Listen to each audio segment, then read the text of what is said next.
We're super excited that Graco now allows the European routing path on all Click Connect infant seats.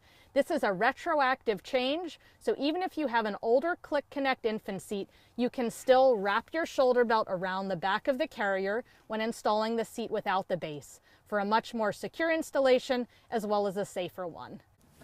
The benefit of this routing path where the shoulder belt wraps around the back of the seat is it eliminates any downward rotation of the car seat during a crash. The more we eliminate that downward rotation, the more we limit how much force is applied to the child's head and neck, therefore making the baby safer. So if you can, always use the European routing path on the Click Connect infant seats and any other infant seat that allows for a European routing path. I want to teach you how to install the Graco Snug Ride Click Connect infant seats without their base using the European routing path. When would you want to do this? Anytime you want to take the baby without the base. The base is not a safety feature, it's a convenience feature, but it's not convenient if you travel, if you want to go in a friend's car, if you're jumping in a taxi, or things like that. You're going to want to have your baby buckled into the car seat while you're doing this.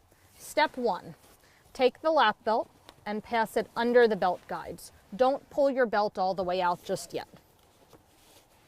Now buckle it in. Now you need to put the seatbelt into its locking mode.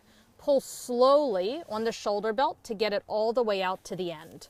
Don't let it go, and wrap it around the back of the seat. You're going to pass the shoulder belt underneath the red hook in the back of the seat.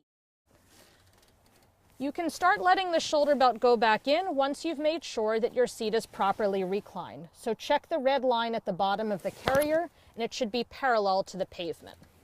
Last, you need to get it tight. Stand behind the seat. You'll want to move the front seats up to give you room. Put your thighs on the top of the seat and push straight in. Notice how my knees are straight. I do not want to lift the seat up. I'm going to take one hand on the shoulder belt here and pull this way. This hand will push this way. I'm going to wiggle the seat side to side and pull. If I can't fit from behind, I can also do it from the side. Kneel on the cushion. Put your chest or stomach on the top of the seat, pushing down and in. This hand pulls this way on the shoulder belt. This hand still pulls this way. Wiggle and pull. Now I'm ready to check and see if I got it tight.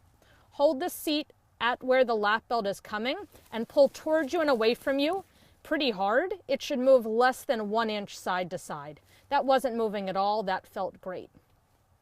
You can leave the carry handle up. If someone's riding in the back with the baby, make sure they always buckle their seatbelt. Now when you get to where you're going, to take the seat out, unbuckle it, hold the shoulder belt, lift it up and over the seat, and then you can start taking the lap belt out of its guides.